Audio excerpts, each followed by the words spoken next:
Voilà, bien, on va commencer la troisième table ronde numéro 3, sur les nouvelles technologies au service de la santé, du gardien des poisons au pharmacien augmenté, les IDM au service du patient et les IDM au service de la pharmacie. Alors, je vais appeler nos participants à cette troisième table ronde. Anne Josserand, Céline Gauthier-Maxence, Ilan Racontondreny, Sébastien Lagoutte et Cyril Isaac Sibylle. Je vous laisse prendre place en dessous de votre nom.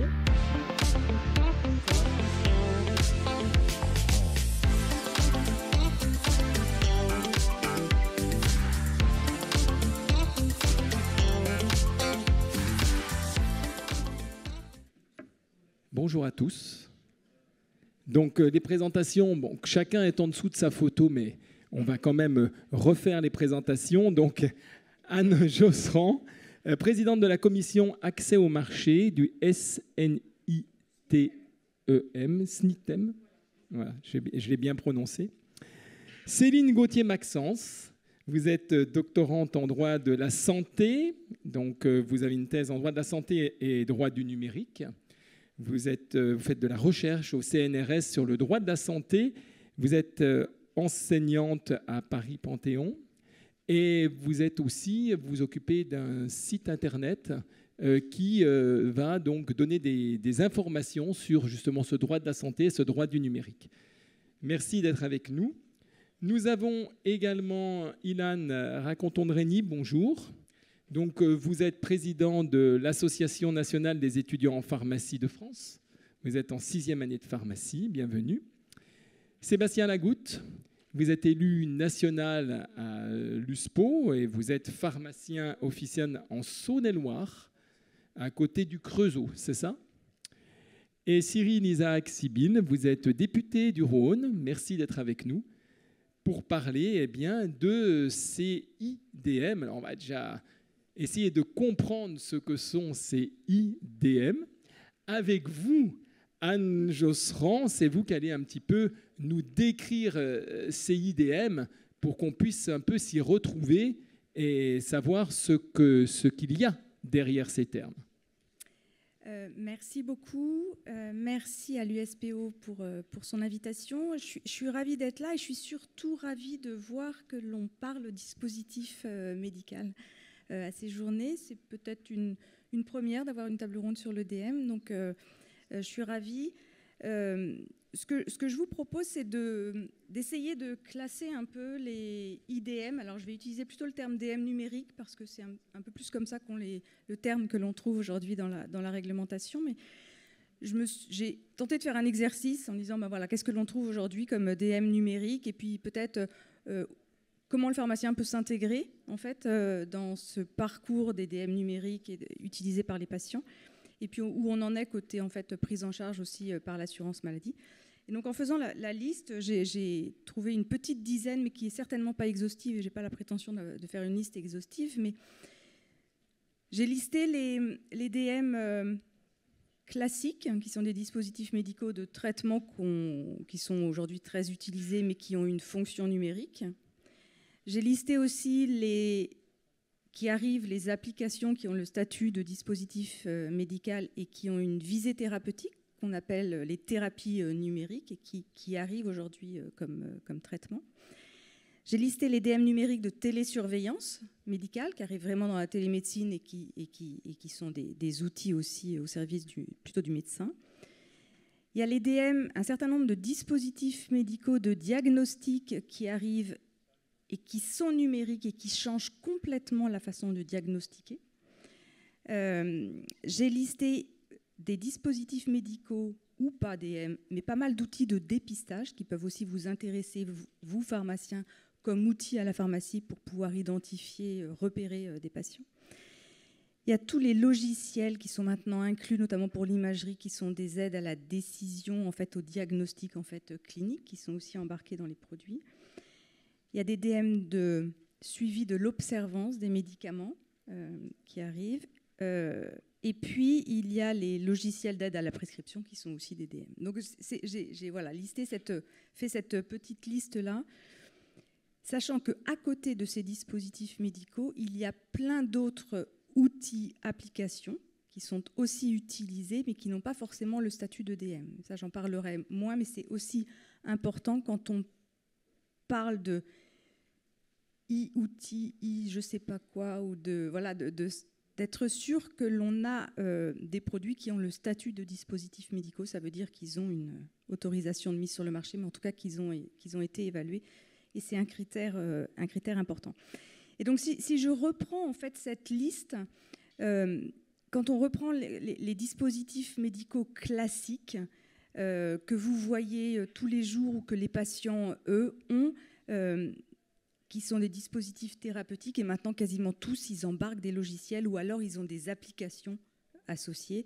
Et à ça, on pense souvent les pompes à insuline qui existent.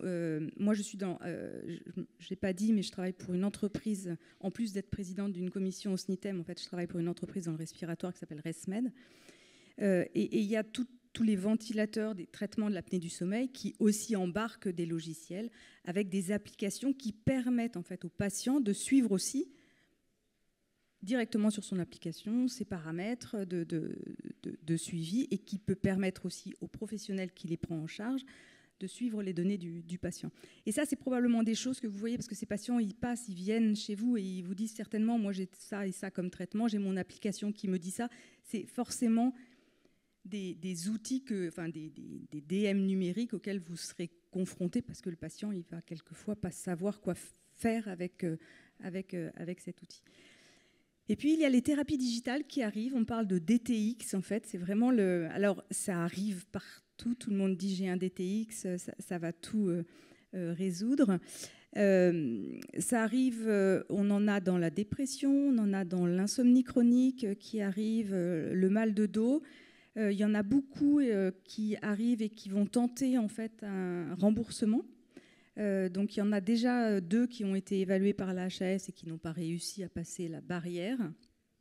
Mais il y en a d'autres qui arrivent.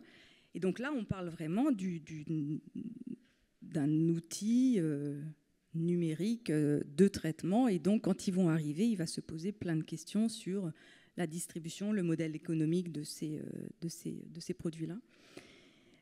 Les DM numériques de télésurveillance, alors c'est remboursé, on en a entendu beaucoup parler. C'est vraiment un outil qui est utilisé pour faire de la télémédecine.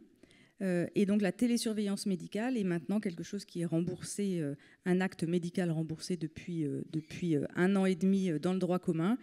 Et tous les DM qui sont utilisés pour cette télésurveillance médicale sont des DM numériques et qui, là aussi, sont remboursés. Donc, c'est des DM qui collectent en fait, des informations éventuellement d'autres DM, qui les analysent et qui les retransmettent aux professionnels de santé avec des alertes. Et donc, lui, après, il est rémunéré pour ça, le médecin. Il va regarder les alertes et éventuellement prévenir, anticiper et accompagner le patient dans son traitement.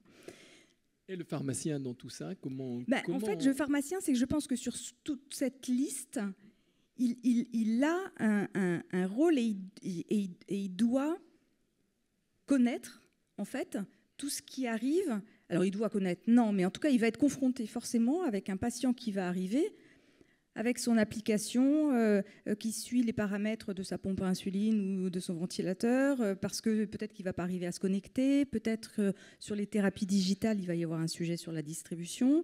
Je pense que les dispositifs de dépistage aussi, c'est probablement des outils, alors là on parle peut-être moins de remboursement, hein, mais peut-être des outils qui peuvent aussi être à votre disposition et qui sont à votre disposition pour pouvoir dépister, là aussi repérer et donc faire de la prévention comme on l'a parlé avant. Mais c'est forcément des choses qui vont être des outils qui vont être partie intégrante de votre quotidien, en fait, y compris pour l'observance des médicaments. Je sais qu'il y a des petits dispositifs qui se sont développés pour se mettre en fait sur des aérosols pour les BPCO ou l'asthme, en fait, et qui permettent vraiment de voir si le patient est bien observant, etc. Et donc, vous pouvez être en première ligne sur tous ces sujets. Céline Gauthier-Maxence, pour vous, donc, quels sont en réalité les enjeux, les réels enjeux de l'utilisation de ces IDM, notamment au niveau juridique? Alors, pour commencer, merci beaucoup pour cette invitation. Je suis ravie d'être parmi vous. Alors, par rapport aux IDM, je dirais que pour bien comprendre les enjeux, il faut quand même savoir que ce sont des dispositifs qui sont très réglementés dès le départ, dès leur conception. Cette réglementation est importante pour la suite de l'utilisation. Concrètement, pour qu'un IDM soit mis sur le marché en Europe, il faut un CE médical. C'est la petite pastille que vous avez appliquée dessus, sans laquelle il faut très sérieusement se poser des questions. Il y a 4 classes de IDM qui sont chacun classés selon leur niveau de risque, et les 3 derniers nécessitant un certificat MDR qui découle d'une réglementation européenne particulière. Donc déjà, on a quand même un garde-fou dès le départ, dès la conception de l'IDM, toute la partie fabrication. Ensuite, au niveau des enjeux juridiques, il y en a évidemment une quantité très importante, mais je ferai un focus sur 2 enjeux principaux. Le premier, ça va être tout ce qui est protection des données de santé, évidemment, c'est peut-être l'aspect majeur, et la question de la cybersécurité. Alors, ça implique 3 points essentiels: le respect du RGPD, dont vous avez dû tous entendre parler, et de la loi informatique et liberté qui a découlé en France. L'idée étant donc de créer une obligation complète de protection des données. Donc ça va passer par la minimisation de la collecte des données. On va essayer de minimiser au maximum les données qui vont être collectées. Ça va passer par la sécurisation des traitements, donc l'anonymisation, la pseudonymisation suivant l'outil qui est utilisé. Ça va être le respect des droits des patients. Donc typiquement, ça va être la possibilité pour lui de modifier ses données, de les retirer, un droit à l'oubli. Et ça va être pour les fabricants qui utilisent une grande quantité de données de santé, ça va être l'obligation d'avoir un DPO, c'est-à-dire un délégué à la protection des données. Donc un garde-fou directement sur place, quoi. Voilà. Le deuxième aspect, ça va être la sécurité des infrastructures de confection. Donc ça relève là de la Cyber Resilience Act, dont vous avez peut-être entendu parler aussi. Donc typiquement, ça va être une authentification forte, ça va être des mises à jour régulières, notamment en fonction des nouvelles réglementations qui ont cours. Ça va être une surveillance, une détection des intrusions, et ça va être un hébergement spécifique pour les données de santé. Il y a un certain nombre d'hébergeurs qui sont répertoriés comme étant habilités pour le faire.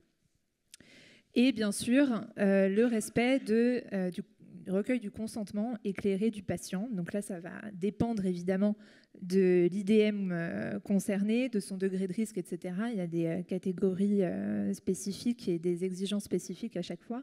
Mais ça peut passer par une politique de confidentialité claire et accessible. Ça peut passer par un consentement recueilli format papier, par exemple. Ça peut être un mécanisme de retrait du consentement qui va être facilement accessible pour le patient. Et donc, deuxième point focus qui peut-être vous intéressera particulièrement, c'est les questions de responsabilité. Et typiquement des questions sur lesquelles on travaille pas mal dans le cadre de mon groupe de recherche au CNRS en l'occurrence. Quand commence la responsabilité de chacun? Est-ce que ça va être le fabricant? Est-ce que ça va être le pharmacien, l'éditeur du logiciel, etc. Là, on a...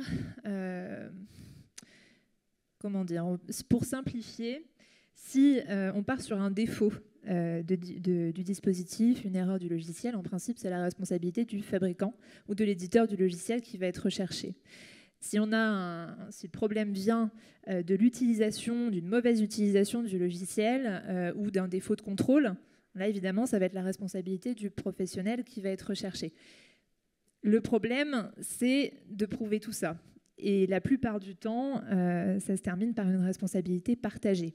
Alors après, il y a une troisième possibilité de responsabilité qui va être celle, dans le cas où ils sont impliqués, de l'établissement de santé, qui peut être liée à une mauvaise formation des équipes, qui peut être liée aussi à une absence de mise en conformité des logiciels numériques, voilà, qui est faite au fur et à mesure. Donc, pour conclure globalement sur ces responsabilités, je dirais que, évidemment, les IDM sont une part importante pour la notion de pharmacien augmenté, mais que concernant tout ce qui est, toutes les notions de responsabilité, la part, le pharmacien, le praticien garde quand même la main mise et son retour, que ce soit sur l'aspect humain ou sur l'aspect technique, est primordial. Voilà. Et donc l'usage de l'IA, évidemment, ne le dédouane pas de sa responsabilité. Merci beaucoup. Alors, Ilan Racoton-Dreny, vous êtes étudiant en pharmacie. Alors moi, je vais vous poser une question. Lundi, vous avez fait une conférence de presse dans cette même salle, je crois. Conférence de presse pendant laquelle vous avez évoqué les trous dans la raquette des études de pharmacie. Et alors, quid du numérique en santé dans ces études de pharmacie? Est-ce qu'il y a des gros trous ou c'est des petits trous? Alors déjà, merci beaucoup pour cette question. Merci aussi pour l'invitation. Ça me fait extrêmement plaisir, en tout cas, de pouvoir représenter la NEF et les étudiants en pharmacie de manière générale sur ces sujets notamment. Et donc, si vous avez pu assister notamment à cette conférence de presse, vous savez donc que le numérique est un sujet qui nous semble assez important, même primordial dans nos études, et qu'aujourd'hui, il y a un manque, en tout cas, de formation des étudiants sur ce sujet. Déjà, le numérique, c'est une priorité pour nous sur différents aspects. Notamment, c'est quelque chose qui va énormément faire évoluer la profession de manière générale, que ce soit dans le suivi des patients, que ce soit notamment dans la lutte contre les inégalités d'accès aux soins, ou même la communication en interprofessionnalité entre les différents professionnels de santé, pour s'assurer qu'on ne soit plus un professionnel de santé qui soigne, qui accompagne un patient, mais bien un patient qui soit accompagné par des professionnels dans un cadre qui lui convient, qui soit adapté. Aujourd'hui, on a un manque sur plusieurs choses, notamment on a un besoin de formation parce que le métier bouge très vite, la profession bouge énormément avec ces nouveaux outils notamment, donc on a un manque d'insertion professionnelle entre guillemets de l'étudiant. Après, cette formation, elle peut se faire à deux niveaux, elle peut se faire au niveau de la fac, mais elle peut aussi se faire en insertion professionnelle, en officine, lors de stages ou même lors de jobs étudiants, entre guillemets, auprès de pharmaciens titulaires, pharmaciens adjoints, d'équipes officinales directement sur le terrain. On a besoin aussi de formation pour comprendre les limites et le cadre d'application de ces outils, parce qu'on l'a évoqué tout à l'heure, ces nouveaux outils, il y a quand même différents aspects à prendre en compte, notamment du coup que ça reste bien évidemment des outils, que ça ne vienne pas remplacer le pharmacien plus tard. Et c'est un cadre en tout cas qui est important de mettre dans la tête des étudiants au plus tôt, pour que justement par la suite ils aient les bons réflexes et qu'ils ne se reposent pas uniquement sur ces outils, mais bien qu'ils en prennent, qu'ils les prennent en main. Et il y a aussi une responsabilité, je pense, des étudiants, mais aussi des futurs pharmaciens qu'ils sont, d'avoir une certaine pédagogie envers les patients. Je pense qu'il faut quand même qu'on fasse attention à une chose, c'est la fracture numérique que l'on peut observer chez certains patients avec les avancées qui sont assez rapides, assez fulgurantes dans certains domaines. Et on se retrouve souvent avec des patients qui sont un peu déconnectés de ces nouveaux outils, de leur utilité, de leur utilisation même de manière générale. Justement, on pourra revenir un petit peu sur tout ça, justement l'application de ces outils. Au sein de la NEF, on voit notamment trois grands axes, et je n'y mets pas directement l'IA parce que l'IA est assez polyvalent et pourrait être appliqué dans énormément de domaines différents, mais notamment au niveau de la prévention. On parle de tout ce qui est le suivi des pathologies chroniques et de leur traitement, notamment dans le cadre du diabète, pouvoir avoir une évolution de la glycémie en temps et en heure pour le pharmacien, pour le médecin, pour le patient, et avoir réellement une réactivité dans ce domaine-là, ou ne serait-ce que pour le traitement de la douleur, pour pouvoir voir aussi l'évolution des dosages des traitements aux opioïdes, éviter derrière du coup des dépendances ou des choses comme ça. Tout ce qui est aussi les examens biologiques qui permettent de suivre le patient dans sa globalité de manière générale, ou encore les pratiques ambulatoires de soins ou la délivrance des médicaments, dans tout ce qui est télésanté, DM connecté ou l'automatisation de la délivrance, c'est ce qu'on a évoqué notamment sur les tables rondes précédentes. dans le cadre de l'IA. En tout cas, c'est un outil et il faut bien comprendre que justement c'est un outil et ça ne vient pas remplacer le pharmacien. Et c'est là où la formation va être d'autant plus importante parce qu'on voit les dérives que peut prendre l'IA, notamment chez les jeunes qui l'utilisent très facilement, qui parfois même se laissent remplacer entre guillemets par l'IA. Et c'est important en tout cas que ça ne dépasse pas un certain cadre dans ce domaine-là. Et on parlait du grand entretien. Donc, le GE 3.0, c'est une enquête qu'on a réalisée en 2024 auprès des étudiants en pharmacie. On a plus de 4000 réponses d'étudiants en pharmacie dans cette enquête, qui permet notamment d'évoquer le numérique, mais on évoque un volet enseignement supérieur, donc formation initiale dans sa globalité, aussi affaires sociales, donc tout ce qui est conditions de vie. Et dans le numérique, je vais citer notamment un chiffre qui me paraît assez marquant. On a 35% des étudiants en 6e année d'officine qui disent ne pas être formés sur les notions de numérique en santé. Plus d'un tiers des étudiants, c'est l'année professionnalisante, en sortie de 6e année, on est un pharmacien diplômé, qui ne sont pas formés sur ces notions-là, donc numérique en santé, et ces outils. Donc, ça crée une réelle fracture pour l'étudiant, en tout cas le jeune diplômé, qui vient en pharmacie, qui au final se retrouve devant un patient avec des outils qu'il ne connaît pas, qu'il ne maîtrise pas, et qu'il doit être en capacité d'expliquer au patient. Donc, évidemment, nous, ça nous inquiète. Enfin, on aimerait être dans une position de proactivité, entre guillemets, dans ce domaine-là. Et on travaille beaucoup, notamment avec le corps enseignant au niveau des universités, mais on a besoin aussi de travailler avec l'ensemble des acteurs. Et je vois notamment France Asso Santé, on a pu travailler notamment sur un guide pour l'intégration du numérique dans les études de santé, qui est basé notamment sur l'arrêté du 10 novembre 2022, qui reprend notamment 5 compétences importantes intégrées à nos études, notamment les données de santé, la cybersécurité, qu'on a évoqué aussi tout à l'heure, tout ce qui est communication en santé, outils numériques et télésanté. En fait, que des notions qu'on évoque depuis le début de cet après-midi. Mais il me semble assez important aussi de mettre en place des enseignements qui soient transversaux, pas uniquement centrés sur les étudiants en pharmacie, pour prendre déjà les réflexes dès le départ, avec des outils qui soient communs entre les professionnels de santé, notamment Mon Espace Santé, qui est assez important pour la communication, la gestion des données, s'assurer qu'on ait encore un suivi de patients qui soit adéquat. Et pour reprendre encore un outil qui est encore très peu utilisé aujourd'hui, c'est le dossier médical partagé, pour lequel on pousse, mais malheureusement pas encore assez démocratisé. Et un dernier point qui nous semble assez important, c'est la mise en place d'unités d'enseignement d'approfondissement. Là, c'est pour être un peu plus large que uniquement l'officine. On parle notamment du milieu industriel, on parle notamment du milieu hospitalier, de l'internat, enfin de la biologie médicale, mais aussi du domaine de la recherche.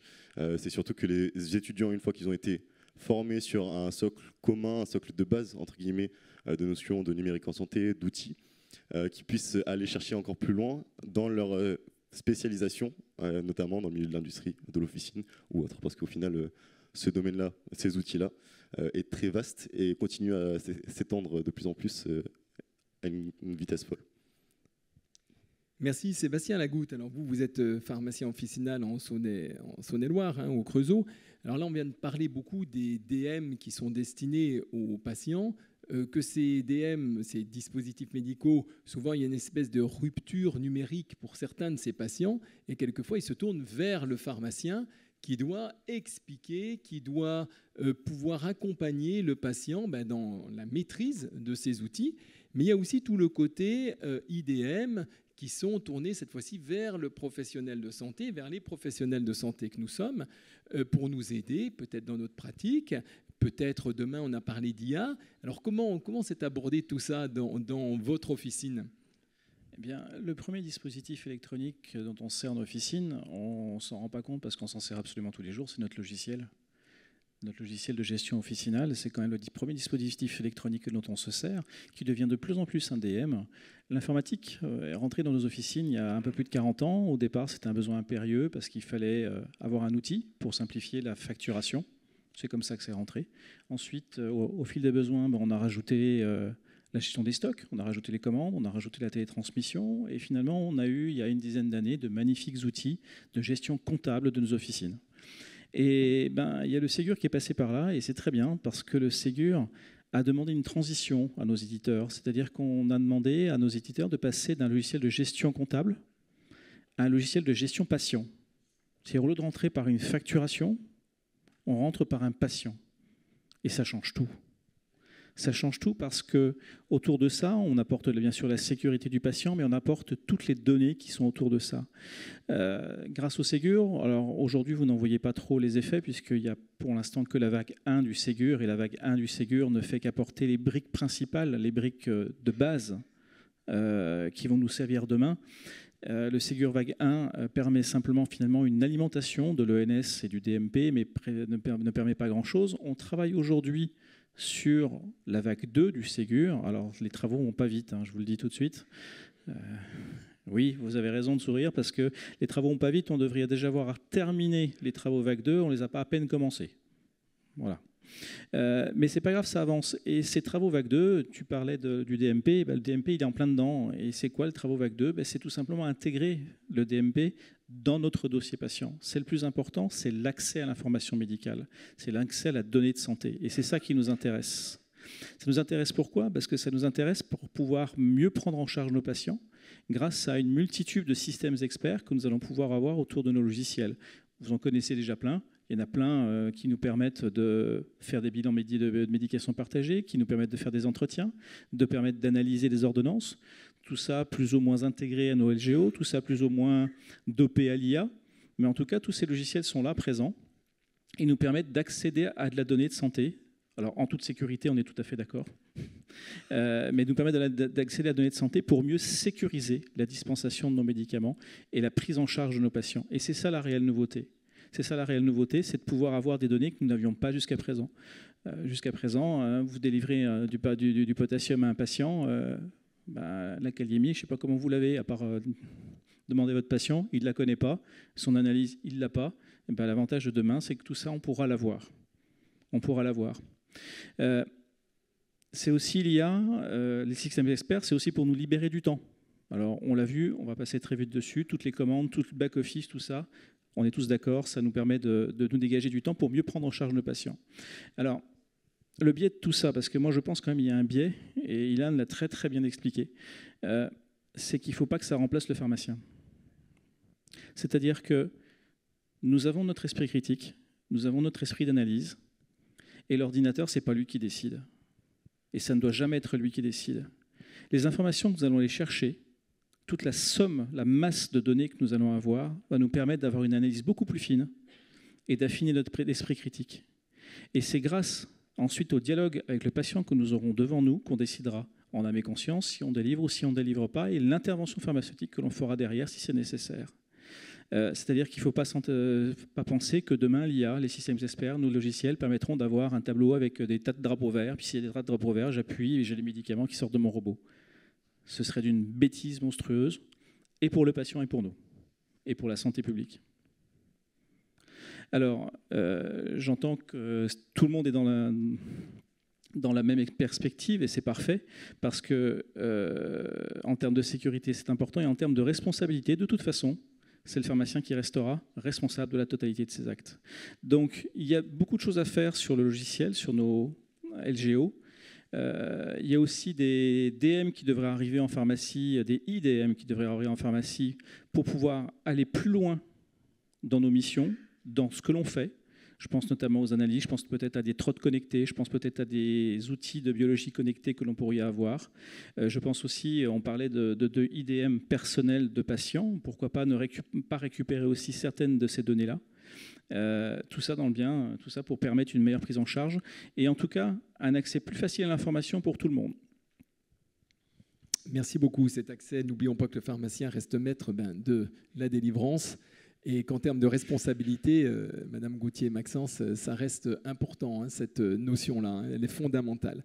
Alors, on vient d'évoquer donc ces DM à destination des patients, ces IDM à destination des pharmaciens. Alors, Cyril Isaac Sibyl, vous êtes député du Rhône. Comment les nouvelles technologies peuvent favoriser surtout un élément important dont on n'a pas encore parlé, c'est la prévention en santé? Bonjour et merci à tous. Merci pour l'invitation. Tout à l'heure, j'ai discuté avec plusieurs d'entre vous qui m'ont fait ça en préambule par rapport au groupement. J'ai été effectivement à l'origine d'un amendement qui n'est pas passé inaperçu. Juste pour vous dire, parce que je suis face à la profession, mon but n'est pas du tout de remettre en cause des groupements. Mon but est effectivement de voir un petit peu ce qui se passe au niveau des groupements, tout ce qui est mutualisation. Bien évidemment, c'est très important. Après, il y a le problème, comme on le voit dans beaucoup de professions, ça peut être aussi une porte d'entrée par rapport à la financiarisation. Et c'est ça qui m'inquiétait. C'est ça qui m'inquiète toujours, hein, dans le sens où, je parle devant vous, vous savez un petit peu ce qu'il en est. Et je pense que c'est quelque chose qu'il faut qu'on prenne au sérieux. On l'a vu ce qui se passait au niveau de la financiarisation au niveau des établissements hospitaliers, que ce soit au niveau de la biologie, que ce soit au niveau de la radiologie. On voit que ça progresse, et je pense que nous, on est tous concernés. Et cette action, cet amendement, et je suis très content de la poser, dans le sens où ça pose ça me dit un petit peu un pavé dans la mare pour voir un petit peu ce qui se passait. Et je pense que dans les mois qui arrivent, on va être amené à discuter pour voir effectivement comment est-ce qu'on peut faire pour éviter donc justement cette financiarisation qui est possible par rapport à certains groupements et surtout pas par rapport à tous les groupements que je ne vais pas remettre en cause. Voilà effectivement par rapport au préambule que je voulais faire d'emblée. Alors bien évidemment, concernant tout ce qui est numérisation, c'est vrai que l'ensemble des métiers de la santé va être bouleversé. Alors c'est vrai que ça ne va pas très vite, mais ça arrive. Hein, et ça arrive. Donc je pense que le pharmacien, par rapport à ça, va avoir un rôle très important. D'une part, effectivement, il faut que vous ayez connaissance un petit peu de tous ces outils, même effectivement, ça passe pas par vous, parce que vous êtes une porte d'entrée, vous êtes peut-être la porte d'entrée, effectivement, vers laquelle se tournent, effectivement, les patients, d'autant plus, effectivement, on voit bien par rapport à l'âge des patients, par rapport aux maladies chroniques, par rapport aux problèmes numériques qu'ils ont, effectivement, vous serez confronté à tout ça. Donc, effectivement, il faut absolument que vous en ayez la connaissance. Ça, c'est la première chose. Deuxième chose, comme vous l'avez dit, effectivement, maintenant, tout ce qui est numérisation, vous allez commencer, effectivement, par rapport à tout ce qui est tâches administratives. Et c'est vrai que vous êtes les premiers hein, dans les professions de santé. Vous êtes intéressés avec le dossier pharmaceutique. Et là-dessus, vous êtes plutôt précurseurs.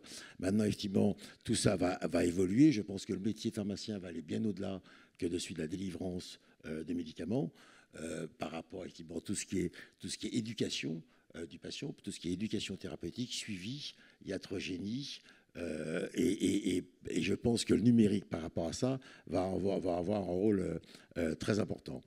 Le numérique va aussi avoir un rôle, on l'a rappelé, par rapport, je pense, à la coordination de l'ensemble des professionnels de santé. On parle chaque fois effectivement de coordination, d'exercices coordonnés. Je pense que le numérique est l'outil qui va permettre effectivement cette coordination via effectivement mon espace santé, via le DMP, et tout ça, ça fait un nombre de data qui est assez extraordinaire. Et qui, pour le moment, pour moi, ne sont pas encore utilisés. Alors, bien évidemment, effectivement, tout ce qui est IDM commence à utiliser ces data, mais ça va être effectivement il va y avoir une utilisation quotidienne, et notamment par rapport à la prévention. Par la prévention, effectivement, je pense qu'on aura un rôle. Alors, premièrement, effectivement, jusqu'à maintenant, l'ensemble des professionnels de santé avaient plutôt un rapport individuel avec chaque patient. On va passer effectivement à une coordination. Ça, effectivement, c'est le DMP. Et puis après, on va avoir, je pense, et c'est ce qui va arriver, avoir une approche populationnelle. Et vous-même, vous serez confronté à ça, et notamment par rapport à la prévention, par rapport au dépistage. Il y a énormément de données dont vous êtes les dépositaires. Et pour illustrer ça, t'entends, dès qu'on parle d'IDM, on dit, voilà, qu'est-ce qui se passe, qu'est-ce que c'est, l'IA, qu'est-ce que c'est, et tout ça a l'air très compliqué. Il n'y a pas longtemps, effectivement, j'ai rencontré effectivement une CPTS d'Annecy, je ne sais pas si effectivement s'il y a des pharmaciens de Haute-Savoie, mais qui ont lancé une expérimentation pour former les médecins, et notamment les médecins généralistes, à tout ce qui est pathologie cardiaque, cardiovasculaire et rénale. Par rapport à ça, ils ont mis en place ce qu'ils appellent des pockets pour le médecin généraliste, pour voir effectivement, pour faire de la formation auprès du médecin généraliste par rapport à tout ce qui est statine, tout ce qui est traitement hypotenseur avec une association. Et la question, c'est qu'il lance cette expérimentation et il me disait, grosso modo, ce qui nous ennuie, c'est qu'on ne sait pas si cette action de suivi thérapeutique a un effet. Et moi, j'aurais dit que le premier effet, et effectivement, vous êtes au sein d'une CPTS, c'est d'aller voir les pharmaciens de votre territoire pour voir effectivement si les patients suivent, d'abord, ont suivi une observance thérapeutique, si effectivement, et ça vous l'avez mis à la pratique, si effectivement les hypotenseurs sont délivrés en bithérapie, s'ils sont associés à des statines, et exactement comme ces médecins spécialistes associés à des médecins généralistes seraient associés avec vous, pharmaciens, et bien évidemment avec tout ce qui est biologie, pour suivre effectivement tout ce qui est bilan biologique, que ce soit au niveau des bilans lipidiques, que ce soit au niveau des bilans, des bilans au niveau du rein, par rapport à la créate, par rapport à l'albuminurie. Et tout ça, ça permet de suivre alors individuellement et collectivement au niveau des populations pour voir si lorsqu'on lance une action de dépistage, effectivement, elle est suivie sur le territoire. Et moi, je crois beaucoup à l'exercice non seulement coordonné, mais un exercice territorial par rapport à la prévention et par rapport au dépistage. Et ces outils numériques, on va arriver effectivement à mieux coordonner, on va arriver effectivement à ce que chacun puisse avoir l'information, puisse la donner, puisse faire le suivi, et puis voir lorsqu'on lance une opération. C'est la prévention, tout le monde en parle. Tout le monde en parle, mais moi je pense que pour la prévention fonctionne, il faut d'abord effectivement, il faut qu'il y ait un portage politique, il faut qu'il y ait des priorités, et puis surtout il faut qu'il y ait des indicateurs. Il y a beaucoup d'opérations de prévention qui sont faites, mais qui ne sont jamais évaluées. Et ben, je pense que les indicateurs, les évaluateurs, individuellement ou collectivement, hein, c'est vous qui les avez, c'est vous qui pouvez les suivre, et entre l'hôpital, la CPTS, auquel vous devez effectivement vous joindre, tout ce qui est biologie, pharmacie, c'est comme ça qu'on arrivera à suivre individuellement et collectivement via des moyens numériques, bien évidemment, mais ça c'est très pratique. Ça, parce que dès qu'on parle d'IDM, on ne sait pas bien de quoi on parle, et c'est vrai que c'est assez extraordinaire, mais je crois beaucoup au territoire et comment ce numérique va modifier la pratique quotidienne de l'ensemble des professionnels de santé via le dépistage et via le suivi thérapeutique, via la prévention, le dépistage, puis le suivi thérapeutique.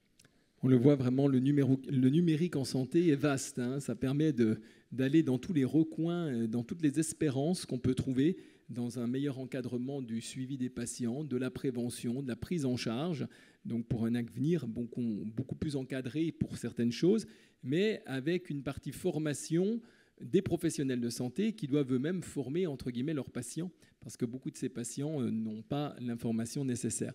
Alors, merci. D'ailleurs, vous-même, un truc tout bête, lorsque vous livrez des médicaments, est-ce que vous avez en même temps, vous avez regardé les examens, les résultats biologiques? Je ne sais pas si effectivement actuellement c'est possible. Non, actuellement. Eh ben, quelque part, c'est un petit peu difficile pour vous d'avoir un exercice pratique, alors qu'effectivement, ça serait des renseignements qui vous seraient très utiles.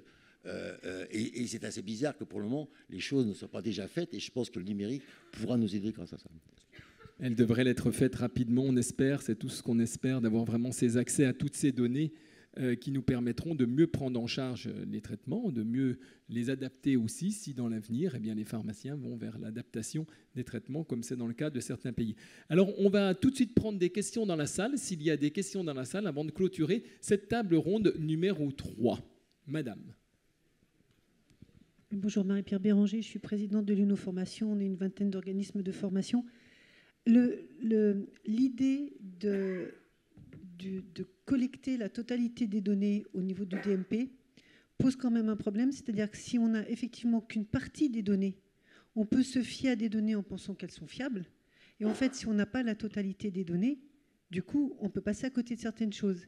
Et je pense notamment au système hospitalier et entre autres aux HCL, pour ne pas les citer, qui ont un problème de sortie de données par les médecins, parce qu'en fait, comme ils sont très attaqués au niveau cyberattaque, ils ont vraiment un système qui est très clos, et du coup, sortir du système pour mettre dans le DMP leur pose problème.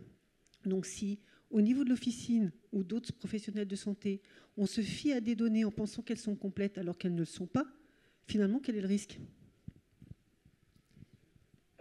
Quelqu'un veut répondre à cette question ?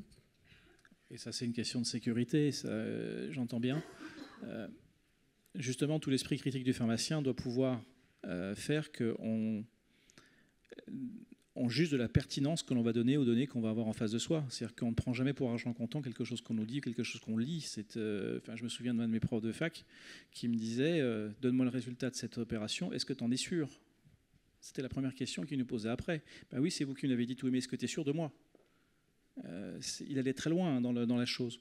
Donc il faut espérer que de toute façon déjà la majorité des acteurs puissent en sécurité publier dans le DMP, c'est évident.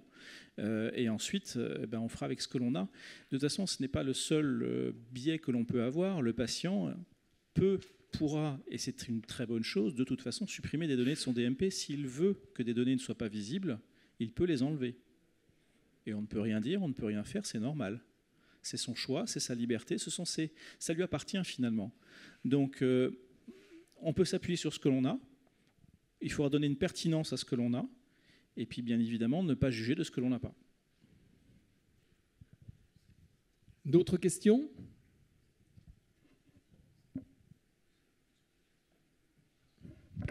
Eh bien, on va à une question.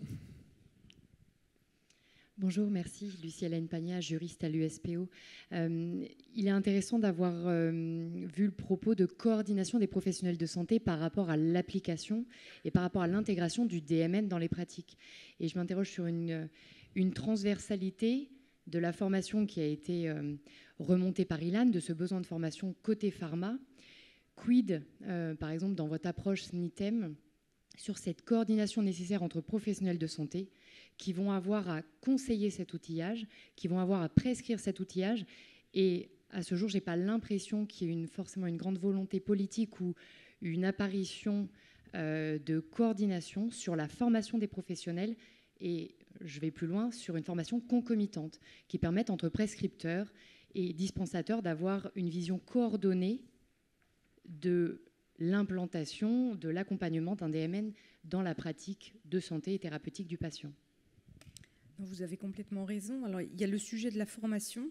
Je suis entièrement d'accord. Et c'est quand on parle de DM numérique, c'est vrai qu'il y a ce que vous avez soulevé, il y a un problème de formation sur le numérique, mais je me demande s'il n'y a pas aussi un problème de formation sur le DM, déjà à la base. Donc, si en plus on rajoute DM plus numérique, ça double. Et sur la coordination, probablement un des premiers sujets sur lequel le système de coordination est arrivé, c'est ce qu'on a vu depuis 1 an et demi sur la télésurveillance médicale, qui est probablement le premier exemple qu'on a de coordination. Mais on est d'accord qu'il y a le chantier est encore est énorme en fait sur la suite. Je parlais du diagnostic tout à l'heure, il y a des nouveaux outils, dispositifs médicaux de diagnostic qui vont complètement modifier le diagnostic. C'est-à-dire que si on pense au Holter, si on pense au polygraphe, il y a des outils qui arrivent, il n'y a plus de fil. Donc ça va complètement changer cette coordination de je suis patient, je vais chez le médecin pour qu'on me pose, je suis obligé de revenir. Voilà, le médecin doit lire. Maintenant, demain, ça va être un DM numérique qui va pouvoir peut-être être dispensé, je ne sais pas, par le pharmacien, mais il n'y aura plus besoin d'aller déjà 2 fois chez le médecin pour aller le chercher, pour le ramener. Et puis la lecture va être facilitée. Enfin, voilà. Et là, il y a encore un chantier énorme. Alors, est-ce qu'on y travaille ? Pas forcément, nous, au sein du SNITEM. Intéressant, juste je me permets de rebondir là-dessus, parce que donc, j'imagine que c'est entre les mains de la HAS et de la NSM. Et il y a 15 ans, ça a été le cas du chantier pour les LAP et les LAD, donc les logiciels d'aide à la prescription et les logiciels d'aide à la dispensation. Et c'est vrai qu'en ce moment, je ne vois pas tellement passer de travaux préparatoires sur ces problématiques qui pourtant doivent être dans la pratique de l'officinal et du médecin de demain. Et je pense qu'on prend beaucoup de retard par rapport à nos voisins européens et c'est assez dommageable. J'ai l'impression qu'il y a un gros axe sur l'évaluation de ces produits avant de parler coordination. Mais Mais peut-être, pour répondre aussi à cette question, peut-être qu'il y a une chose qu'on peut faire, des actions qu'on peut mener dès la formation notamment. C'est des positions aussi que l'on porte en tant qu'étudiant, c'est le fait de pouvoir avoir des formations qui soient communes dans certains domaines, mais aussi des formations sur le terrain qui soient communes, donc du stage notamment. C'était aussi l'un des objectifs de l'application, de la mise en place des stages à l'hôpital, parce que c'est vraiment la structure dans laquelle on regroupe les professionnels de santé pour les pousser à travailler ensemble. Et justement, étant donné que pour l'instant, en tout cas dans les cours théoriques, on n'arrive pas encore à mutualiser les enseignements entre les différentes filières de santé, on peut avoir un axe à jouer, en tout cas dans les stages pratiques que l'on peut avoir entre les étudiants dans les différents domaines de santé, et justement pouvoir insérer dans ces stages les outils numériques pour pouvoir en fait les pousser dès la formation, travailler ensemble et voir ensemble comment chacun l'utilise, comment chacun le voit, comment chacun traite entre guillemets les données qui peuvent y être retrouvées. Merci. Une question? Oui. J'aurais une question pour vous, madame. Je suis Bruno Malane, je suis président du Conseil central des pharmaciens titulaires. Et donc, c'est un point réglementaire. Je voulais savoir si vous aviez des dispositifs d'accompagnement pour les pharmaciens d'officine, pour bien faire la différence entre des e-dispositifs qui n'ont pas le statut des e-dispositifs en santé qui n'ont pas le statut de DM et des DM qui sont inscrits sur la liste positive des marchandises que le pharmacien peut proposer à la vente dans son officine. C'est juste pour ne pas qu'il y ait de confusion en fait sur tout ce qui arrive sur le marché. Et il est souvent quand même extrêmement difficile pour le pharmacien de faire la part des choses entre tout ce qui arrive et juste être dans les clous. Pardon, hein, c'est l'inconvénient d'inviter les ordinaux, c'est d'aborder des sujets un peu réglementaires, mais c'est voilà, pour ne pas se retrouver demain en difficulté avec des pharmaciens qui ont proposé dans leurs officines des dispositifs qui étaient interdits à la vente. Alors à ma connaissance, il n'y a pas de catalogue où il n'y a pas le Vidal du DM. Et, oui, mais c'est marqué CE. Alors effectivement, il faut s'assurer que ce soit marqué CE. Voilà. Donc ça, c'est à vous de vérifier que. Après, il y a un autre, mais c'est pas encore très répandu. Mais dans mon espace santé, en fait, il va y avoir le store. Avec, maintenant, on peut déposer, lorsqu'on a des applications DM ou pas d'ailleurs, on peut déposer pour demander à être dans le catalogue de mon espace santé. Et le fait de déposer et d'avoir la validation est un gage de sécurité, ou en tout cas, on a répondu à des référentiels. Mais il n'y a pas pour vous, j'ouvre un... En fait, l'idée, c'est plus d'avoir un peu un dispositif d'accompagnement pour les officinaux. Parce qu'il faut vraiment être sensibilisé au sujet, de savoir ce que l'on peut vendre et pour ne pas se retrouver en difficulté demain avec des dispositifs, une enquête, je ne sais pas, comme celle de jeudi soir, qui va aller dénoncer des dispositifs qui n'étaient pas autorisés à la vente dans les officines et les pharmaciens qui ne pourraient être... finalement considérés que comme de simplement boutiquiers qui vont proposer tout et n'importe quoi en fait. Voilà, c'est plus savoir si vous avez dans votre scope un dispositif qui pourrait aider le pharmacien dans le choix de son référencement. Il faudrait presque une checklist des choses que vous devez vérifier, parce qu'on ne peut pas avoir de catalogue. Je pense que c'est impossible aujourd'hui. Il y a tellement de dispositifs médicaux, mais c'est peut-être que vous ayez une checklist. C'est à réfléchir, des choses à regarder. Est-ce qu'il y a un hébergement des données de santé? C'est ce que vous disiez. Est-ce que c'est marqué CE? Est-ce que c'est conforme au référentiel de l'ANS? Enfin, des choses, et vous pouvez demander, en fait, avant de référencer. Mais OK, je prends le point. Pour compléter, il y a aussi un sujet qu'on n'a pas relevé, c'est aussi les objets connectés. Et c'est peut-être ça aussi à quoi vous voulez faire. Il y a effectivement, il y a tout ce qui est IDM. Là récemment, je pense que j'ai suivi le PLFSS qui va peut-être être adopté dans la semaine. Mais effectivement, il y a un nouveau dispositif par rapport aux diabétiques, assez lourd, avec des normes pour les médecins. Ça, effectivement, ça c'est très médicalisé. Et puis après, effectivement, il y a très médicalisé, remboursé. Et puis après, il y a tout ce qui est, j'entends bien, tout ce qui va arriver comme objet connecté. Et on a tous un peu des objets connectés vis-à-vis de la santé. Pour le moment, effectivement, il y a le label CE. Mais par contre, effectivement, j'entends bien par rapport à l'utilisation et de ces objets connectés et de ces données, On ne sait pas bien, sans aller effectivement par rapport aux GAFA qui récoltent l'ensemble de ces données avec ces objets connectés, qui vont de plus en plus, je pense qu'ils vont être de plus en plus nombreux. Et c'est vrai que j'entends ce que vous dites, il y a une nébuleuse par rapport à ça. Alors je sais pas si... Merci beaucoup. On va clôturer cette table ronde numéro 3. Merci. On peut vous applaudir.